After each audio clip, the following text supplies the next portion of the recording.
Welcome to the Cast Blast Grill Chill podcast with Jeremy and Trevor, the podcast that's all about hunting, fishing, grilling, and chilling out and having a good time in the outdoors. Hey guys, a quick intro before we start the podcast. Can you guys go please give us a like on all of our social media and make sure to subscribe and like the podcast and rate us 5 stars if you can. It'd really help us out. We're Cast Blast Grill Chill on all social media platforms. We'd really appreciate it. Thanks, guys. Hey everybody, thanks for listening to the podcast. This is the third part in our Hunting Texas Public Lands and Beyond with Texas Parks and Wildlife Public Hunting Coordinator Kelly Edmiston. I was able to squeeze in a quick interview with him. As you know, with the draws going and everyone getting ready to get your new APH books, it's a busy time of year for him. I appreciate him breaking out a little bit of time for me and all of you guys to listen. He's been with Texas Parks and Wildlife 20 years. He's an absolute wealth of knowledge and an absolute joy to speak to. You can tell by talking to the man that he's really passionate about what he does and getting land for us to hunt, fish, and recreate on. So is what I'm going to tell everybody is enjoy this podcast. Make sure you go like Texas Parks and Wildlife social media pages. And let's all take Kelly's advice and leave it a little better than we found it. Pick up some trash and just try and make it a little better for all the rest of us public land users out there. Alrighty, everybody, enjoy the podcast. Enjoy the show. Alrighty, guys, welcome to Cast Blast Grill Chill. Today I'm joined by Kelly Edmiston of Texas Parks and Wildlife. He's the public land... What's your exact title, Kelly? I'm actually the public hunting coordinator. Public hunting coordinator. Okay, there we go. So, how long have you been with Texas Parks and Wildlife, and how long have you been working as the public hunting coordinator? Okay, I have been with Texas Parks and Wildlife for 20 years this last November. I have been the public hunting coordinator for the last 5 years. And what's exactly all entailed as your job as public hunting coordinator? Well, obviously Parks and Wildlife is pretty much, charged with conserving the natural resources and cultural resources of Texas and promoting hunting and fishing activity throughout the state. So one of the cool things that I get to do is actively look for and administer programs for providing public hunting opportunities for those individuals looking for a place to hunt. I manage basically 2 main programs. One is the drawn hunts that people probably know about on our web pages, and the other is our walk-in hunting program. I usually have a very small staff here in Austin, a couple of customer service representatives, program specialists, a leasing biologist, but I work with hundreds of wildlife biologists across the state to try to find places to hunt for people that want to go hunting. And last year, the Texas walk-in hunting, or the, like I like to call it, the APH, the Bible, last year was its 30th anniversary, correct? That is correct. We started that program, or Texas Parks and Wildlife started that program in 1987. Back then, a permit cost about $35 a year, and I think that first year we sold about 24,000 permits. Most of the property that we had in the program at that time were a few wildlife management areas, but a lot of timber company out in East Texas were put into that program that first year. And back originally, that was what they referred to as Type 2, correct? That is correct. It used to be called Type 2. Matter of fact, if you're stomping out there in East Texas, you might still run across one of those yellow metal signs that say Type 2 hunting area. I might have run across 1 or 2 of those in my adventures out there. So with all that being said, how many acres are leased, from private landowners into that walk-in hunting program, the APH? Well, it's actually a fairly large program. I always tell people when they say, well, how many acres are in your program? And when I tell them it's, over 1 million acres, well, that sounds like a tremendous amount of acreage, and it is. That's actually somewhat small relative to how big Texas is. We lease about, I would say 45 to 46,000 acres from private landowners, mainly for dove and small game.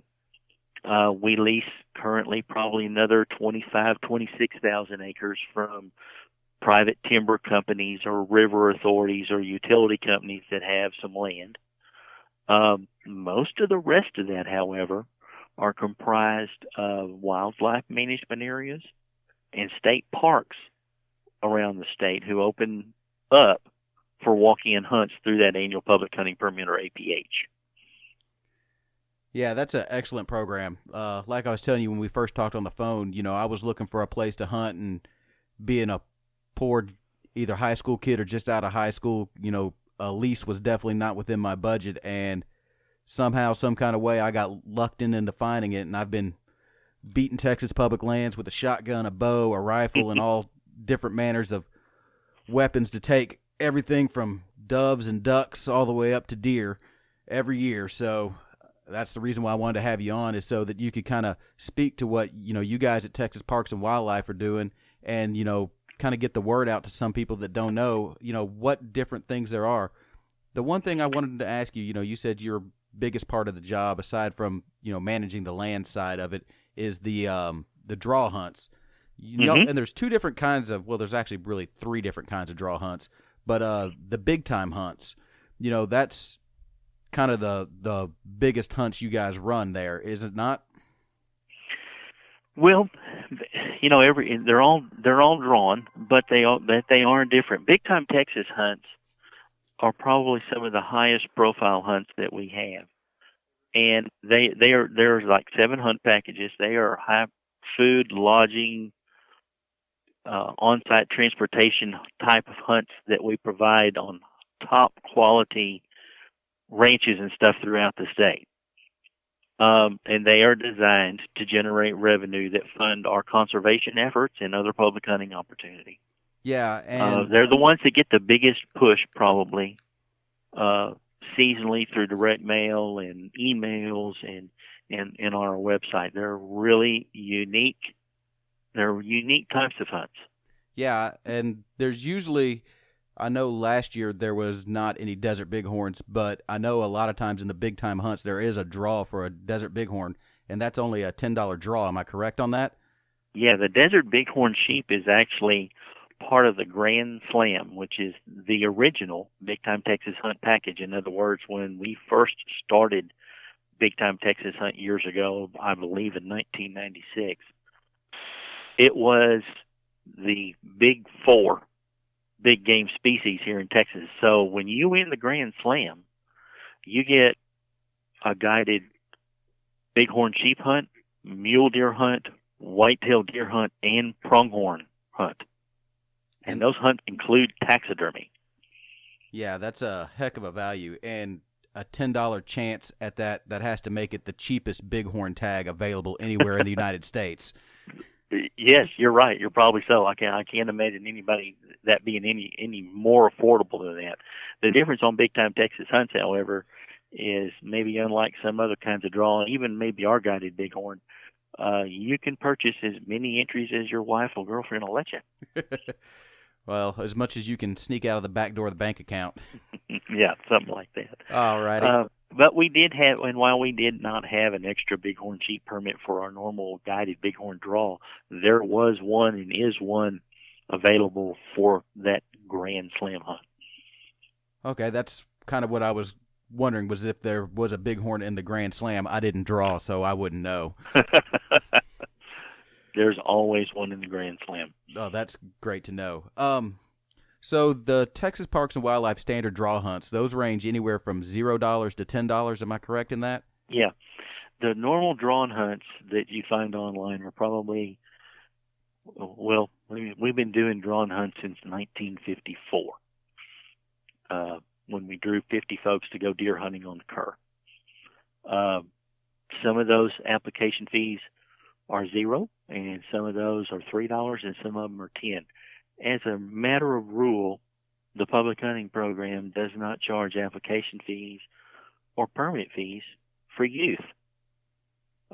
So any youngster between 8 and 16 can normally put in on most of our hunts, and you can include them on your application. We just do not charge an application fee for them. We do have youth-only categories. So like youth deer either sex or youth deer antlerless. And because the adult goes on the application purely as a supervisor, a non-hunting supervisor, youngsters can put in for those fronts free of charge. And if they're drawn, there are no permit fees. Excellent. I didn't know that. I'll be making sure to put my son down for a whole bunch of those because he's getting more and more interested in the outdoors, and I'm going to drag him along on a couple of teal hunts this year. He's still not too terribly keen about waking up super early, but I think to go get after, I've seen some really good youth hunts on there, so I think he'll be excited to go get on that. I know for a fact I'm going to put him in for a couple of the youth duck hunts for darn sure. Good deal. So in addition to these youth hunts, we also have, like I said, the regular hunts, the normal gun deer and gun deer antlerless, but youth can normally go on those applications too. So it's almost like you can put your son in on a youth hunt for deer, and then you can also put them in on a regular hunt for deer. So their chance of getting going might be twice. There you go. That makes it real nice. And a question for you about a lot of these tags. I know there's some exotic hunts in there in the draw. I've seen stuff for like at Garner State Park. They do an axis hunt out there and some other stuff like that. But somebody was telling me that drew a deer hunt a few years back ago. It's the equivalent of an MLD tag. Is that correct? The public hunting program, one of the other goals is to help manage habitat and animal populations on some of our wildlife management areas and state parks, which obviously these areas do belong to the people of the state of Texas. So one of the things that we're doing is involving the hunter in helping manage property that they have an interest in. So there's usually a desired number of animals that have to be harvested on any particular state park or wildlife management area. So it functions very much maybe like the managed land deer permit program. If you draw for a white-tailed deer or a mule deer hunt on one of our state parks or wildlife management areas, there's normally a tag, a carcass tag, that is used in lieu of a hunting license tag for any animal harvested off of there.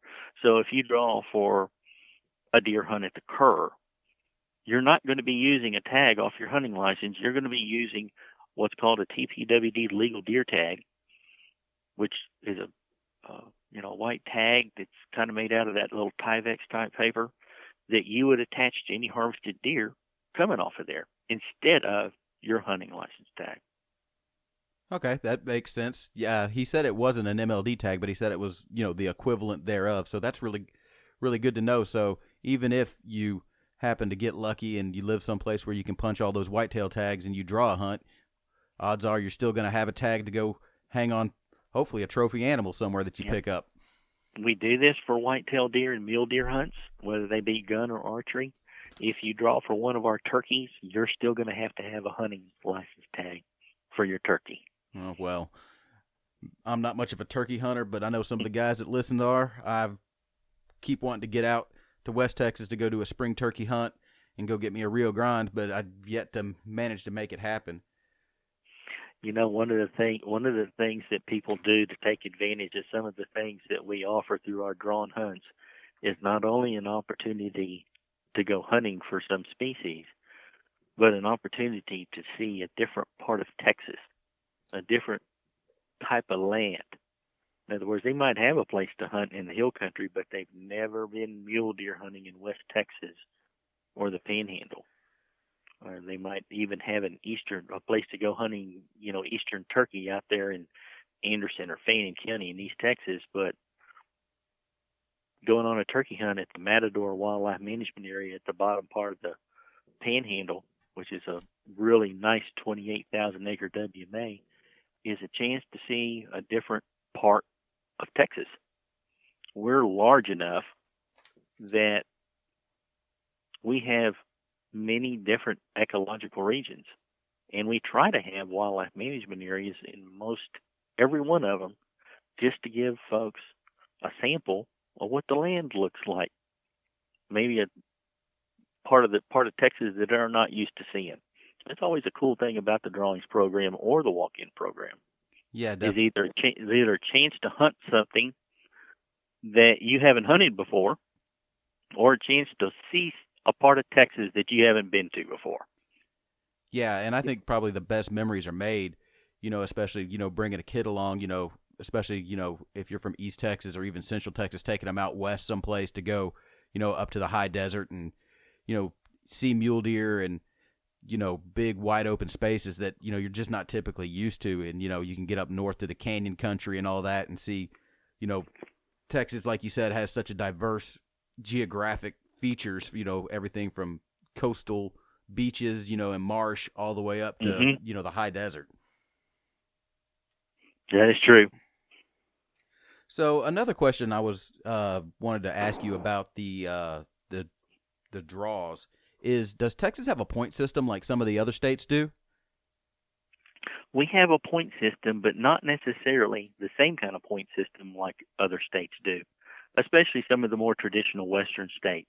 I know a lot of people get confused about preference points versus loyalty points, and we used to call our point system preference points, and I think that was one of the reasons that we tried to rebrand it and rename it several years ago, because not every state's point system operates the same. We operate a random draw system. We randomly select hunters to go hunting on our areas. Other states might select hunters randomly, but then they assign hunt positions based on how many points a hunter may have. That's more like what some people call a true preference point system. Because we operate a random draw, what our points do is, as to reward those people who have been loyal and apply each year, we put your name in the hat additional times, baby, based on how many years you've been applying and haven't been selected. So if you've been applying 5 years and hadn't gotten picked, when you apply this year, the system is going to award you a loyalty point once you submit your application and give you a loyalty point assignment of 6. That means that your name is going into that hat 6 times. You still have to be randomly selected, but your representation in the drawing is maybe a little higher than somebody else. Somebody who's been doing it for longer than you may have more points than you, and his name's going to be in the hat more than your name is going to be, but it's still a random selection draw. Yeah, everybody stands the same chance of getting drawn. You're just getting your name more times in the hat, because the guy who's only been putting in for the first time stands that 1 in a million chance for however many people put in for that tag. There's still only one tag coming out for that 1 million people put in. That's a lot. He's still, by the very fact that he's got an application, means that he's not excluded. Exactly. That eliminates that point creep that happens in so many western states where guys, will like, well, I can put in it for 7 years, but I'm never going to draw it until I get to max points. Sure. And that's a kind of my preference on ways that point systems work is, everybody has a chance. You just get to increase your odds by the, amount of years you've been going. That is correct. Like I said, it's a hard thing to do when you have so many people that want to go, and there's just only a certain number of hunt groups or hunt positions to select. Yeah, I would have to agree. Another question I wanted to ask you, kind of circling back to the APH for a minute, is annually, is that program growing or shrinking? And how many APHs did we sell last year here in Texas? We have been averaging, I would say, somewhere around 37 to 38,000 annual public hunting permits, and we have kind of been increasing just a little each year over the last 5 years for sure. Probably right up until this last season. This last season took a little bit of a dip, but personally, I think that's probably due to Hurricane Harvey. Yeah, I'd have to agree, because I went out to the dove fields right after Harvey. I'd donated a bunch of gas to a bunch of guys doing rescues down in Houston, kind of done everything I could do from where I was standing, and gotten my friends and family out of Houston, and was like, well, might as well just go ahead and go hunting. And the dove field I was in opening morning, it was pretty much a ghost town. I think I ran into all opening day. I think only ran into 3 other guys out there hunting. Yeah, this is unfortunate, but understandable symptom, I guess. Hunting licenses overall for the department, hunting and fishing licenses overall for the department are probably down to about the same degree. So it's a little bit of a dip, and for a perfectly understandable reason, especially even with the folks not buying licenses and having much more important things on their mind. Those hurricane winds, they kind of squirreled them dove around for a while. Yeah, it was one of my worst dove hunting seasons ever. I really expected it to hurt my early teal season, but I actually wound up having the best early teal season I'd ever had. The thing that is amazing, and sometimes that we have a tendency to forget, and that is hurricanes have been moving onto the shores of Texas for thousands of years. Yeah, forever. And animals know how to deal with it, probably better than we do. I would say so, because they can just pack up and leave and come back 2 days later and just find a new spot. Pretty much, yeah. They handle that kind of stuff better than we do.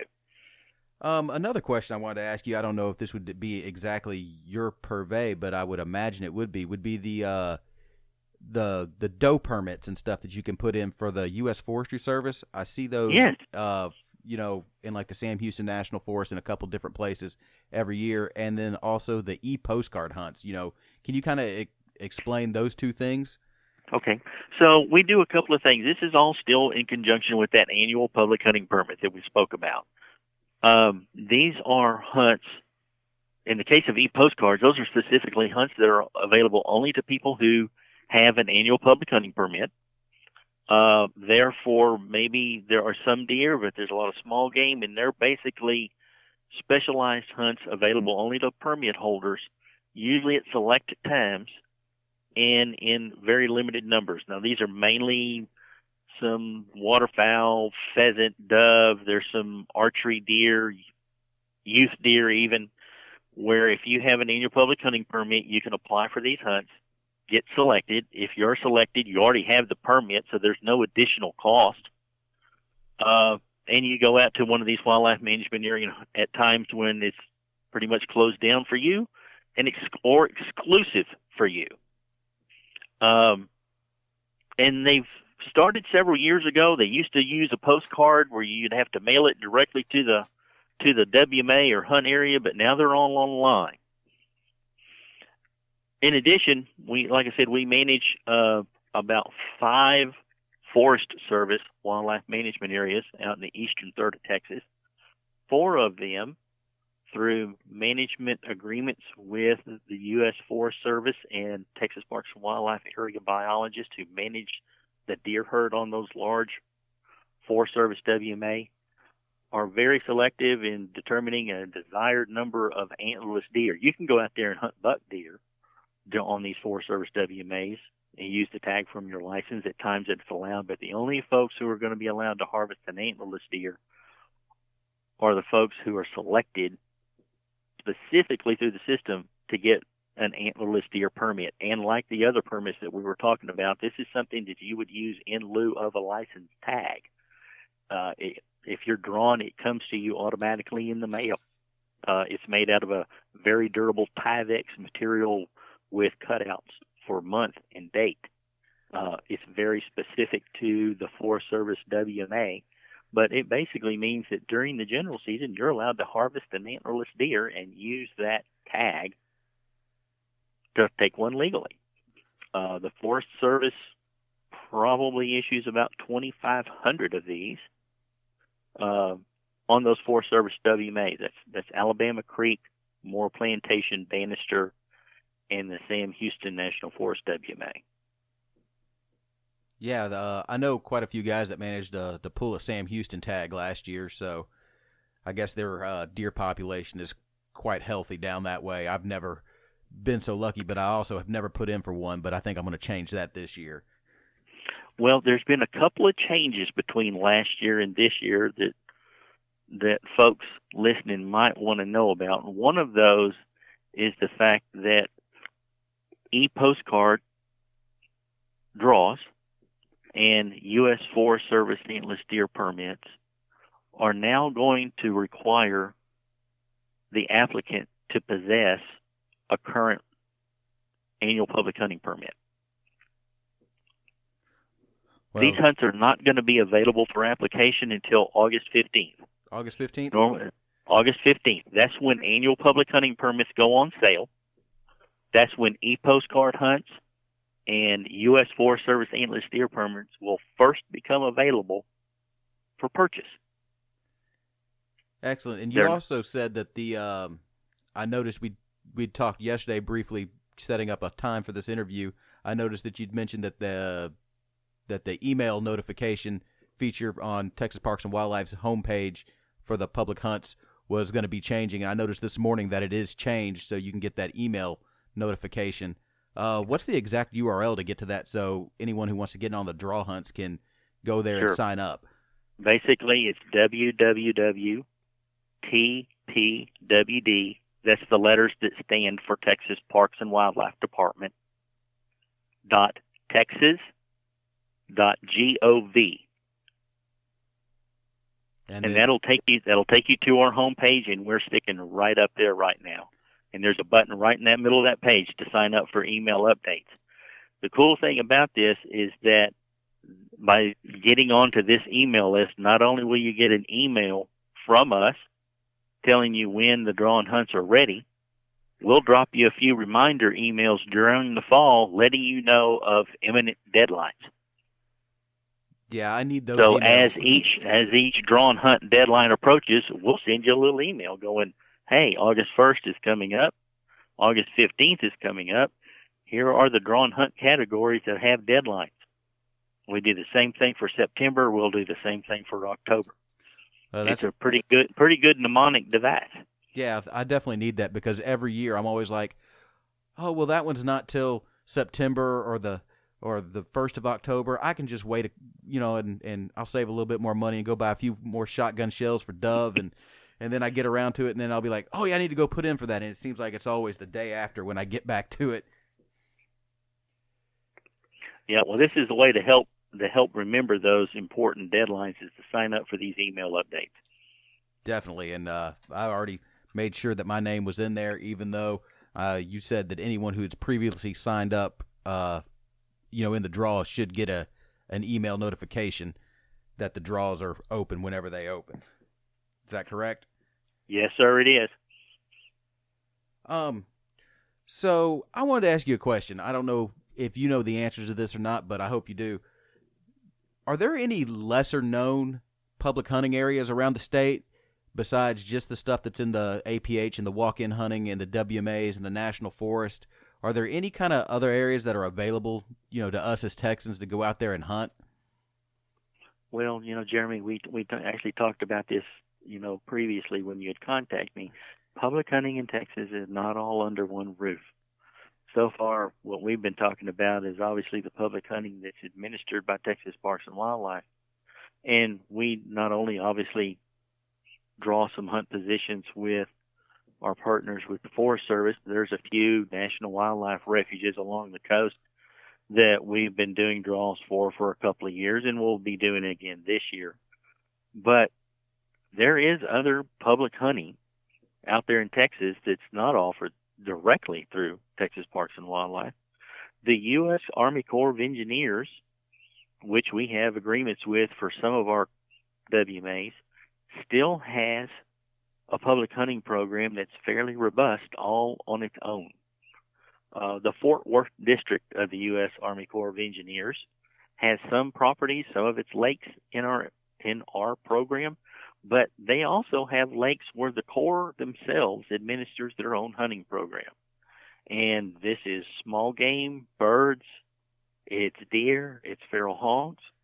But what you'll find on a Corps of Engineer property is a means restriction. Because they buy property around a lake and because there are recreational boaters and other users of that water, they'll usually put a means restriction of shotgun only or archery only for its big game. But there's opportunity out there by going to the Fort Worth District Corps of Engineer web pages. They usually come out with an annual hunting guide that details every lake they have in their area under their district and what types of hunting may or may not be available there, and usually contact information. That's a good source. Some of the national parks, we have a couple of national parks here in Texas. I think Amistad National Recreation and Lake Meredith have their own hunting program. There are some other national wildlife refuges other than those that we help with along the coast that have their own public hunt program. It'll take a little research, but you can find more than just us. And it's out there. Yeah, and if anyone hasn't listened to the first part of this 4-part series that we're doing, if you go back and listen to that first part, me and Trevor kind of go down and break down all the Corps of Engineers, the National Park System, and the other different kinds of land that are out there available to hunt, including, some county parks and stuff where they have an issue with feral hogs and stuff that you can, believe it or not, actually in large county parks out in the suburbs, there are some availability to hunt things like that. You just got to do your research. Like Kelly was saying, you got to get out there and you got to find those things for yourself. So the last thing I wanted to bring up with you, Kelly, we've kind of covered everything. Is there anything else you want to cover as far as Texas Parks and Wildlife's management of public lands? Anything else you want to get out to the listeners? The main thing that I'd like to communicate is to get out. We have a slogan here for Parks and Wildlife that basically says, "Life's better outside." I try to take advantage of that, not as much as I wish to, especially this time of year. But trust me, come dove season, I'm sure I'll be making site visits, and taking a few days off just to take advantage of that so I can get outside. The other thing that I'd like, or at least those folks that like to use our land, whenever I go outside and whenever I'm going to one of our public hunting areas on my own time, sometimes even when I'm going in my official capacity, I always bring a trash bag with me just to police the area on my way in and police the area on my way out. We lease 124 dove fields every year. As we mentioned, about 46,000 acres of dove and small game lease acreage, and this is private property. It's not state land. This is a private landowner who was kind enough to let us put some public hunters on there. And I'm always on the lookout for shotgun holes because that guy might have cattle. I'm always on the lookout for trash, even though it might be my own. And when I go, I make sure that I leave nothing behind. But I also go, I'm not going to just pick up my own stuff. I'm going to pick up somebody else's stuff. And whether you're coming on Parks and Wildlife land or Corps land or anything else, I would encourage people listening to the podcast to do that as well, to leave these places in a better place and better looking than when we got there. Yeah, that's something I preach very frequently on here is, leave it better than you found it. Even the simple act of, it's been a long day hunting and, don't clean your birds there in the parking lot. Or if you do, take the time to clean your birds, get you a trash bag, put all your carcasses, all your feathers, put it all into a trash bag, bag it up, and take it home and throw it in the trash. Don't toss it in the, in the corner over there, for the fire ants and somebody else, because somebody else may park there and wind up getting full of fire ants or a million different things. But yeah, just, even the simple act of walking around the parking lot and picking up trash, leave it a little better than you found it. And like you definitely said, make sure you pack in all your own stuff. So the last thing I wanted to bring up for you here, Kelly, is there anything we can do as, public hunters and anglers and stuff? Is there anything that we can do either sweat equity wise or dollar wise, to help out with, the management and habitat improvements or just anything with Texas Parks and Wildlife on these public lands that we have access to? Believe it or not, some of the best things that hunters can do is to buy a license. And I say that for multiple reasons. Texas is fortunate a little bit in that while other states are experiencing decreases in the sale of hunting and fishing licenses, Texas is not. Now, while that might sound like great news, it's increasing, but not necessarily at the same rate that the population of Texas is. But just the sale and purchase of a hunting license through something called the Pittman-Robertson Act, wildlife restoration, allows funds to come to Texas that Parks and Wildlife uses to fund most of our habitat and research projects. So just the simple fact of buying a hunting license and going outside and doing what your parents did and their parents did, hunting, is probably the single best thing that you can do to support what Parks and Wildlife does. Well, that's an easy enough thing to do for most of our listeners because most of them are very avid hunters and fishermen. And then I guess another thing that they could do if they wanted to put in a little extra money into that system, they could also enter the lifetime license drawing like I mentioned on the first podcast, because I know that money also goes into fund Texas Parks and Wildlife and the things you guys do. And you get a chance to win a lifetime license, for a few dollars. Yes, sir, it is. Yes, sir, it is. And the last thing I think I'd probably recommend is we have a very, very good hunter education program. I've taken hunter ed, even though this is going to take me a little bit, and I'm exempt from taking hunter ed because of my age. My son was a hunter ed instructor at one time. I recommend people to take hunter ed whether they're required to do so or not. If you've talked about hunting in other states, you might probably have already addressed the fact that hunter education taken in Texas is honored in other states. Some states require it and have different requirements in Texas.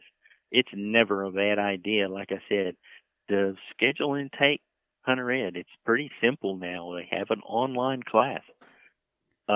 And it's a nice, simple thing to do. And quite honestly, everybody probably needs it. You might think that you know everything there is to know about hunter safety, but you might be surprised what you'll learn if you take one of these classes.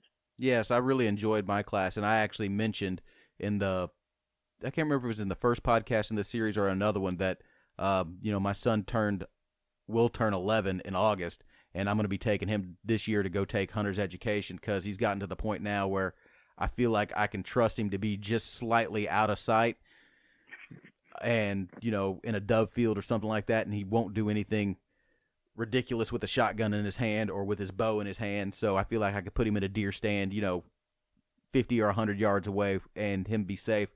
But I'm going to sit down and I'm going to take it again with him too. And I'm not going to do the online class. I feel like going and sitting down and actually taking the class, you get a lot more out of it because you're there with a group of people, that are all like-minded and all working towards the same thing at the same time. Yep, no, it's a good thing. I recommend our hunter edge folks and the things that they do very highly. And then one last thing, you brought up hunter's education, which kind of jogged something in my memory that I wanted to ask you about. The mentored hunting workshops in Texas. Do you know much about those? And I know that I think it's a $25 fee to participate in them, and that they're not available just to use there for any, I guess novice hunter would be the term to use. Well, a mentored hunting workshop they're probably maybe not as well known and certainly not as prevalent maybe as some of that, but select state parks mainly, some wildlife management area, but basically conduct a mentored hunting workshop. And these are designed to introduce, educate beginning hunters, and their mentors to the hunting experience. There's a mandatory workshop that you attend. You're required to go to these workshops. They're offered on a first-come, first-served kind of basis. They're very specific for a specific hunting area and dates. But it's also followed by a hunt on the area, and only people who have taken the workshop are allowed to go on these hunts. And so there's different kinds. Some state parks offer female-only geared hunts. Some of them offer novice hunts. And what I mean by that, novice, I'm not talking about a youth per se. I'm talking about maybe what would normally be referred to as a beginning hunter, somebody who might be getting into hunting later in life. A lapsed hunter, somebody who might have hunted as a kid, but life experiences have, kind of gotten in the way, but now they're circling back around. Maybe they're getting to the point of having their own kids, or just want to get back into it. Maybe it's a type of hunting that they're not familiar with. I know I have been thinking for the last couple of years trying to figure out time to take a waterfowl MHP, Mentor Hunting Permit workshop, because waterfowl ID is not necessarily one of my strong suits. We have hunts for, as you would imagine, youth. We have some for disabled, mobility impaired kinds of hunts. And that's, like I said, a workshop, not necessarily to provide a hunt for a mentally impaired, but how to take a mobility impaired person hunting, what you need for blinds, what you need. You've got a deer on the ground now. How do you field dress it? And that kind of stuff. They're probably not as well known. You find them online, and you also find them in your map booklet, the booklet that comes to you when you purchase an annual public hunting permit. But they're interesting things. Mainly take place at state parks because they have the facilities for it. Well, that's a really good program, and it's nice to know that, there's been a lot of times I've taken somebody, that's never been hunting before, taking them out to, a dove field and taking them out hunting, and they get that itch and that bug, and they really want to go. This is a good way that you can direct someone that you've introduced into hunting to say, here's a way for you to take that next step. That, because, especially, I'll say this as a early 20s male, I wasn't very inclined to listen to really anybody who wasn't, an authority figure on such things, that I thought I already could figure it all out. And it'd be real nice to send someone along those lines to someone who really truly is an expert. They go through, they learn the skills they'll need to perform on the hunt, and then actually get to go out and perform, a hunt in a very safe, controlled manner. Yep, and like I said, they're unique.